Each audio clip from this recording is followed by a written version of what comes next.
Pulang bekerja, seorang warga menjadi korban begal di Deli Serdang, Sumatera Utara. Akibatnya korban menderita luka bacok di bagian tangan. Sementara itu, aksi pencurian uang di dalam kotak amal terjadi di sebuah masjid di Malang. Pelaku melakukan aksinya saat kondisi masjid sedang sepi. Pembegalan. Seorang warga mengaku menjadi korban pembegalan di Jalan Seimencirim, Sungai Deli Serdang, Sumatera Utara pada Kamis dini hari.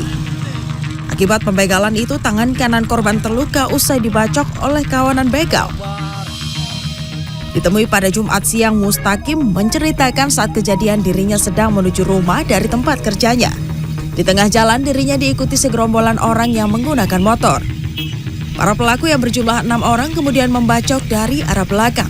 Mustaqim mengaku sempat melawan dan mencoba kabur, namun tangan korban terkena bacokan pelaku hingga berlumuran darah. Para pelaku akhirnya berhasil membawa kabur motor korban. Peristiwa ini sudah dilaporkan korban ke Mapolsek Sunggal.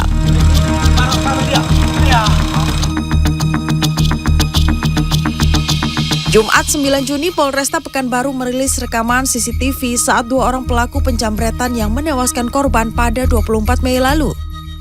Peristiwa ini terjadi di Jalan Melati, Kecamatan Banawidya, Pekanbaru, Riau. Dari rekaman CCTV sebelum melakukan aksinya, kedua tersangka awalnya terlihat mengisi BBM dan membeli minuman di sebuah warung. Kedua pelaku lalu mengejar korban dan menjamret gelang korban hingga korban terjatuh. Korban pun meninggal dunia setelah sempat dirawat di rumah sakit. Polisi kemudian menangkap satu tersangka berinisial NK pada Sabtu 3 Juni. Dari pemeriksaan petugas, tersangka mengaku telah menjamret 20 kali di Pekanbaru. Satu pelaku lain yang berperan sebagai joki saat kejadian masih diburu polisi.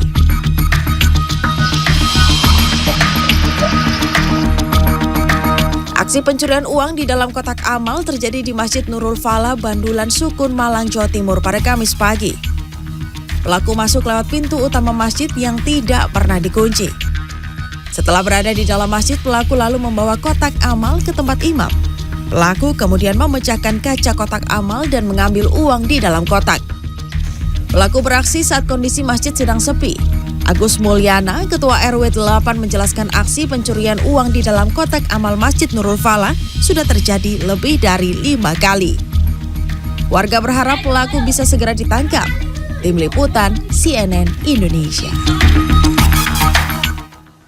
Seorang pencuri kendaraan bermotor di Sukabumi, Jawa Barat tertangkap warga setelah melarikan diri dengan motor curiannya dan bersembunyi di sebuah selokan. Dan lagi-lagi kasus penipuan tiket Coldplay kembali terjadi. Kali ini pelakunya adalah seorang mahasiswa salah satu perguruan tinggi swasta lantaran pernah menjadi korban penipuan di saat membeli tiket Blackpink. Selengkapnya kami rangkum dalam Kriminal 24 Jam.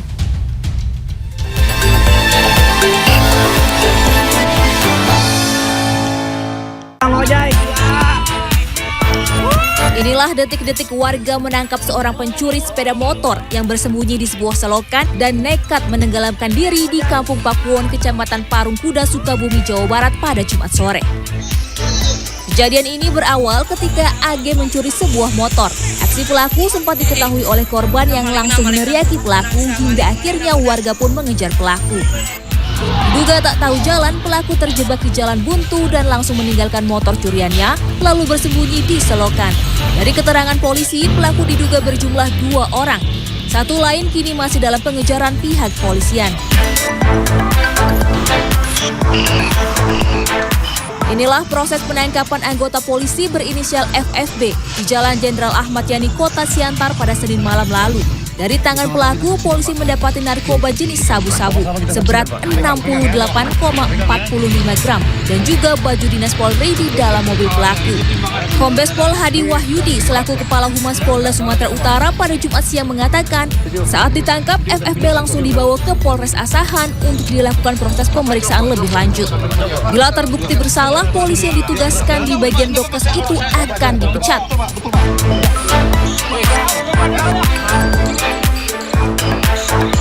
BT, seorang mahasiswa perguruan tinggi swasta di Semarang pelaku penipuan tiket konser Coldplay dibawa ke Mapolres Jakarta Barat pada Jumat sore. Sebelumnya, pelaku ditangkap di kosannya di wilayah Semarang pada 1 Juni. Modus pelaku dengan menggunakan akun media sosial pribadinya di mana ia mengaku memiliki 20 tiket Coldplay yang siap dijual dengan harga Rp5.500.000. Dari keterangan pelaku, aksi penipuan tersebut dilatar belakangi kekesalan pelaku yang pernah menjadi korban penipuan saat membeli tiket Blackpink. Selain mengamankan pelaku, polisi juga mengamankan sejumlah barang bukti seperti sepatu, 3 buah handphone, kartu ATM, dan bukti transfer. Tim Liputan CNN Indonesia.